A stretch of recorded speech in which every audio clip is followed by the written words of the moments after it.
My review of The Expanse after this.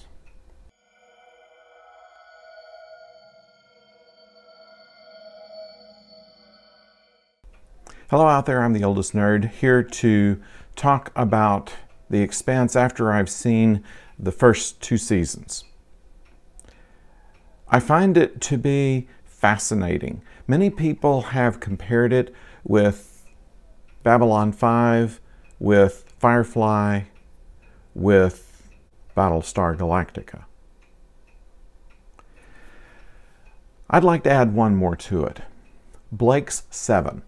If you remember, and you may not have seen this, especially in the American audience, but the Brits probably know about this.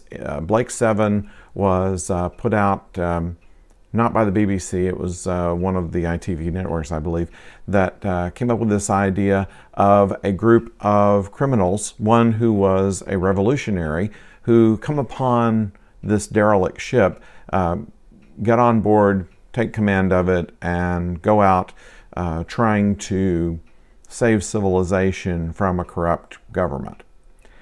And I see some parallels in that and in The Expanse. The difference between the shows, including Blake's 7, that we're comparing with, is that this is ultimately more realistic. It seems almost required in modern science fiction that you have to have some kind of scientific element that does not exist and could never exist. Let's say transporters, for instance. Transporters are something that would never work in the physics that we know because it would have to take you down to molecules and transmit you over some kind of futuristic radio which would not use radio waves and then reassemble you. And the simple matter, if you could get through all of the technology, that it violates Heisenberg's uncertainty principle is something Star Trek just writes off to Heisenberg compensators. But you basically cannot, in any realistic science, predict the position and speed of any one element at one time. And that would be necessary for something like a transporter to work. So even if it could happen and could happen fast enough that it wouldn't kill you, possibly even the process of disassembling you, reassembling you would basically clone you, but not really bring you from one place to the other, which is to say that you'd die going in and be a different person with all the same memories when you materialized, which by this, and I've seen other people talk about this, that in the Star Trek universe, everybody's dead and everybody that exists is a clone every time they transport. But we run a bit of far afield on this. No unbelievable technology. What we have here, the only advance in the technology than what we already have or have projected, is these glass cell phones. Communication devices of some sort, data devices. Much of this is already available to us, except that you can see all the way through it, and the holographic displays. And holographic displays probably are something that we can figure out how to do eventually. I mean, we're already halfway there, so in a few hundred years, that's not out of the realm of possibility. It does not defy any law of physics. The same thing for space travel.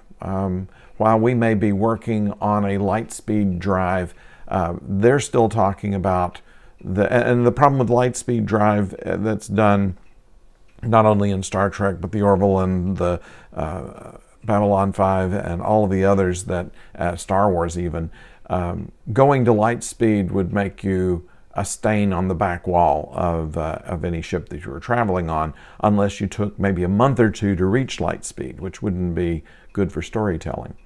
So in this era, we still have rocket engines and thrust and G-forces and things like this.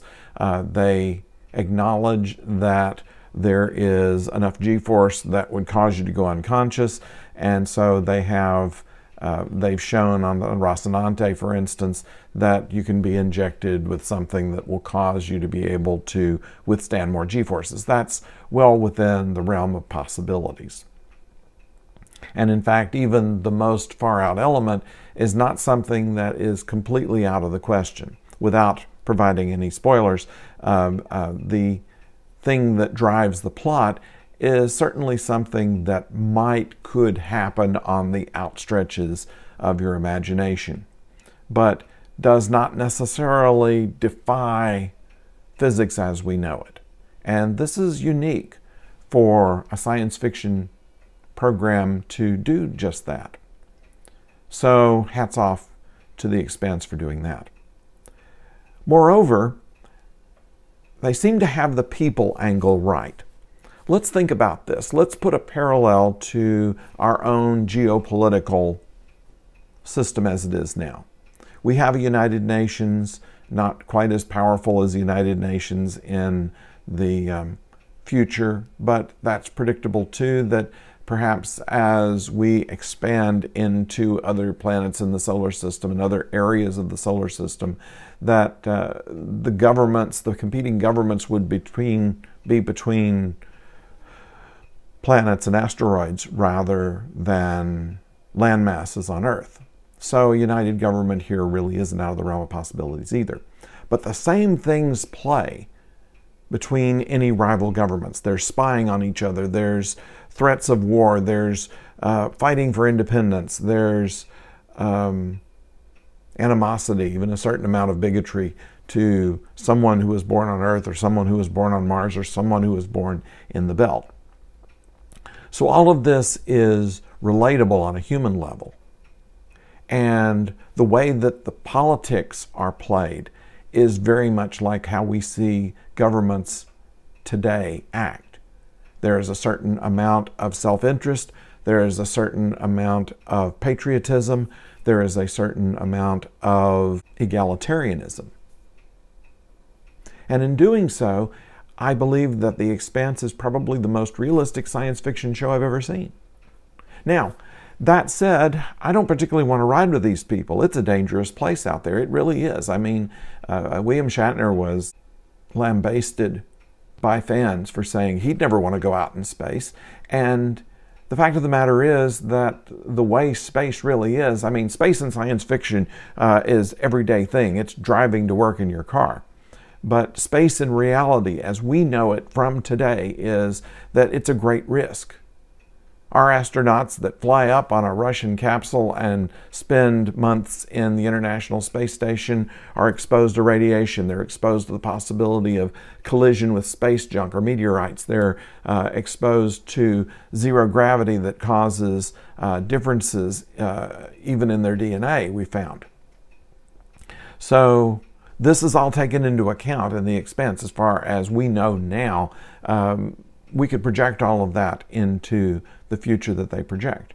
It is remarkably realistic, but like I said, I don't want to live there. It's a dangerous place. It's dangerous to be in space. It's dangerous to be intertwined within the kerfuffles between governments, between indigenous people in different places that have some bone to pick with whoever has the most and whoever has the least, and whoever has to get the work done and whoever benefits from the work being done. All of these conflicts play out now, and they're doing that in The Expanse as well. So when it comes to talking about The Expanse, I find that it's not necessary to provide spoilers at all, because the MacGuffin, if you will, that drives the plot, the MacGuffin, a word invented by Hitchcock to say an element that drives the story, the MacGuffin here hardly matters. It's just something that everybody is worried about, or everybody will eventually be worried about, or the things around it are causing the tensions between the various parties. It's not important what it is. It's not important whether they win against it or not. It provides the action for the story, and it could be anything. So what this story is about is how people react to each other. Now we have our main characters of Miller and Holden and Christian and what's his name, the head of the OPA, are all heroes in their way, but still rather human. Some are a little more idealistic than others, but the loyalty to them is not unlike loyalty to friends, loyalty to coworkers, loyalty to your brothers in arms. So it's a very compelling show to watch. It's something that has hooked me. And if you haven't seen it yet, it'll hook you too. It may not be your absolute favorite science fiction show, but watching it will tell you something about the world we live in right now, tell you something about yourself maybe. So it's worth a watch. So I'd be interested in what you think, what your take on this is, if you can compare it to any other shows than what I have. But I find it certainly a good topic to talk about. So I'm looking forward to your comments in the comments section. Also, while you're down there, there is a subscribe button that I hope that you'll push. And if you'll press the notification bell as well, that and a subscription will make sure that you see, or I hope it makes sure that you will see future videos that I make. So I'll have another one out soon. So until then, don't go far.